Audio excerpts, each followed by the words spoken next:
আমরা শাপলা কিন্তু সচরাচর খেয়ে থাকি, কিন্তু শাপলা ফুলটা সাধারণত ফেলে দেওয়াই হয়, বেশিরভাগ সময় খাওয়া হয় না।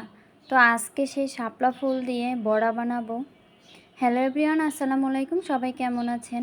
তো শাপলা ফুলের বড়া করার জন্য আমি এখানে ডাল ভিজিয়ে রেখেছিলাম, ডালগুলো শিলপাটায় বেটে নিলাম আর ফুলগুলো ভালো করে ধুয়ে নিলাম। এরপর ডালগুলোর ভিতরে ফুলের পাতাগুলো কুচিয়ে দিয়ে বেসন দেব 1.5 চা চামচ, লবণ, হলুদ, কাঁচামরিচ কুচি, গুঁড়ামরিচ, পেঁয়াজ কুচি, ধনেপাতা, জিরা দিয়ে নেব। ভালো করে মেখে কড়াইতে তেল দিয়ে এপিট ওপিট ভেজে নেব।